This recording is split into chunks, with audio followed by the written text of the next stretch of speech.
यह कहानी है एक इप्सी नाम की लड़की की, जो कि एक अपाहिज होती है। इस बात का फायदा उठाकर इसका पूरा गांव कैसे इसके साथ गलत काम करना चाहता है, यह हम इस मूवी में देखने वाले हैं। पर शुरू करने से पहले मेरे चैनल को सब्सक्राइब करें। मूवी की शुरुआत में हम इप्सी को देखते हैं, जो कि हमेशा की तरह अपने बेड पर लेटी हुई है। इप्सी एक अपाहिज लड़की है, जिसकी वजह से वह चल भी नहीं सकती और पूरे दिन अपने बेड पर लेटी रहती है। अब इस रूम में कुछ बदमाश लड़के आ जाते हैं, जो कि इप्सी को इधर उधर टच करते हैं। इप्सी अकेली रहती थी, इसलिए उन लड़कों को रोकने वाला कोई नहीं था। फिर वह लड़के वहाँ से चले जाते हैं। अब थोड़े समय बाद वहाँ पर जायून नाम की लड़की आती है, जो कि एक सोशल वर्कर है। उसका काम इप्सी की देखभाल करना है, मगर वह जैसे ही आती है वह अपने पूरे दिन की भड़ास इप्सी पर निकालने लगती। फिर वहाँ पर किम नाम का डॉक्टर आता है, जिसे इप्सी का चेकअप करने के लिए रखा गया था, मगर वह बाकी सभी की तरह इप्सी का फायदा उठाता है। वह उसे अलग अलग जगह पर टच करता है और उस पर गंदी नजर रखता है। इप्सी अपाहिज थी, इस वजह से वह कुछ भी नहीं कर पाती और यह सब वह सहती रहती है।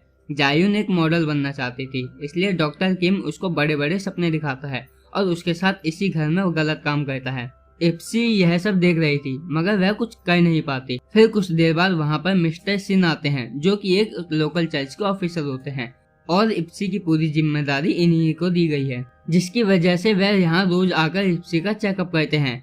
इप्सी इन सभी के साथ अपनी जिंदगी काट रही होती है, मगर एक दिन उसके घर पर एक आदमी आता है। यह आदमी बोल नहीं सकता था, मगर यह इप्सी का ख्याल रखता है और उसे खाना खिलाता है, उसे नहलाता है और उसकी देखभाल करता है। अब सब कुछ ऐसा ही चल रहा होता है। फिर एक दिन डॉक्टर किम और जायून इप्सी का हाल लेने आते हैं, तो इन्हें यहाँ पर पता चलता है कि यह आदमी इप्सी का अंकल है। यह आदमी बचपन में ही अपना घर छोड़कर चला गया था, जब इप्सी बहुत ही ज्यादा छोटी थी।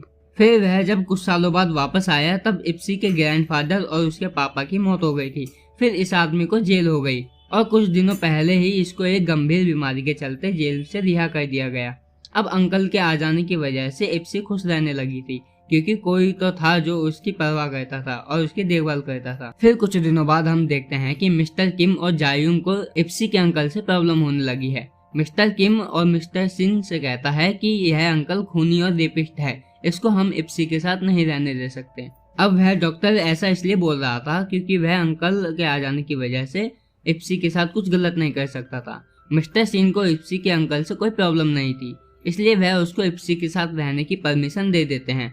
अब अंकल और इप्सी दोनों साथ में रहने लगते हैं, मगर अंकल भी कुछ हद तक उन लोगों की तरह ही था। वह पूरी रात टीवी पर गंदी फिल्म देख रहा था और इप्सी को जबरदस्ती अपने साथ दिखाता था, और इसके साथ उसकी गंदी नजर इप्सी पर हमेशा बनी रहती थी। फिर एक दिन एक पुलिस ऑफिसर इप्सी के घर आता है और अंकल से कहता है कि मुझे तुम्हारे घर से हरासमेंट की कंप्लेन आई है। अब इन सभी बातों से हम व्यूवर्स को पता चलता है कि अंकल जिस मर्डर और रेप के चक्कर में जेल गया था, वह उसने इप्सी की मॉम के साथ किया था। और वह पुलिस ऑफिसर ऐसा बोलकर वहाँ से चला जाता है कि मैं यह सारी बातें इप्सी को बता दूंगा, मगर अंकल नहीं चाहता था कि यह सारी बातें इप्सी को पता चले, इसलिए वह एक दिन इप्सी को बिना कुछ कहे वहाँ से चला जाता है। फिर जब अंकल के जाने की बात उसको पता चलती है, तो वह बहुत ज्यादा दुखी हो जाती है और फिर से इप्सी की लाइफ पहले जैसी हो जाती है, जिसमें वह पूरे दिन बेड पर लेटी रहती है। फिर एक रात लोकल चर्च के ऑफिसर मिस्टर सिन इसी के पास आते हैं और इप्सी को बताते हैं कि तुम्हारे पापा के मरने के बाद गांव की बुरी नजर तुम्हारी मॉम के ऊपर थी।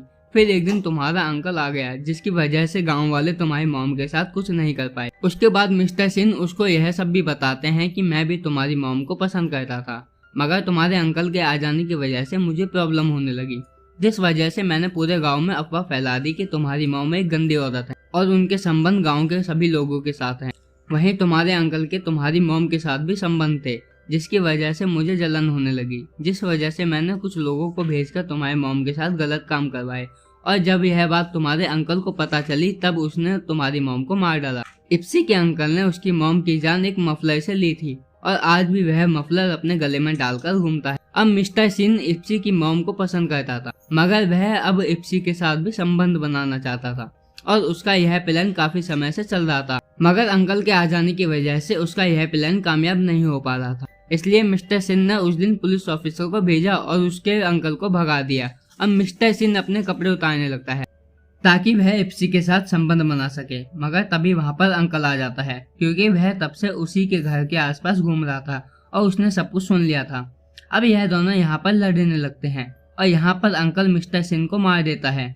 फिर उसी रात इप्सी को एक सपना आता है, जिसमें वह एक मक्खी को खा जाती है। जो कि उसके चेहरे पर उड़कर उसे परेशान कर रही थी। फिर अगले दिन जब इप्सी उठती है तो बहुत ही अलग लगती है और वह अंकल के साथ एक मिलकर प्लान बनाती है कि जिस इंसान ने भी उसको परेशान करा है वह उन्हें मार डालेंगे। फिर थोड़ी देर बाद वहां पर जायून आ जाती है और यह दोनों मिलकर उसे पकड़ लेते हैं और कुछ देर बाद यहाँ पर वही हरामी डॉक्टर मिस्टर किम आ जाता है और वह देखता है कि यहाँ पर इप्सी बिना कपड़ों के लेटी हुई है। यह देखकर डॉक्टर किम बहुत ही ज्यादा एक्साइटेड हो जाता है क्योंकि वह इप्सी का फायदा उठाना चाहता था। इसके बाद वहाँ पर अंकल आ जाता है और वह डॉक्टर को भी पकड़ लेता है और अंकल इप्सी मिलकर इन दोनों को बांध देते हैं और वह दोनों जायून से कहते हैं कि तुम्हारे पास दो ऑप्शन है, या तो तुम खुद मर जाओ या डॉक्टर किम को मार दो। अब जायून को अपनी जान ज्यादा प्यारी थी इसलिए वह डॉक्टर किम को मार देती है। अब रात हो जाती है और रात होते ही वही बदमाश लड़के इप्सी का फायदा उठाने आ जाते हैं। तभी वहाँ पर अंकल आ जाता है और उन सभी को पीट पीट कर मार देता है। फिर थोड़े समय बाद वही पुलिस ऑफिसर मिस्टर सिंह को ढूंढता हुआ यहाँ पर आ जाता है और यहाँ पर वह अंकल को देखता है तो बहुत ज्यादा गुस्सा हो जाता है और सोचता है कि मैंने तो इसे भगा दिया था, यह वापस कैसे आ गया। अब यहाँ पर हम व्यूअर्स को पता चलता है कि जब इप्सी छोटी थी तब यह पुलिस ऑफिसर भी इप्सी का फायदा उठाया करता था। अब अंकल पुलिस ऑफिसर को भी मारने लगता है मगर ऑफिसर की गन से गोली चल जाती है और सीधा जाकर जायून को लग जाती है और जायून की वहीं पर मौत हो जाती है।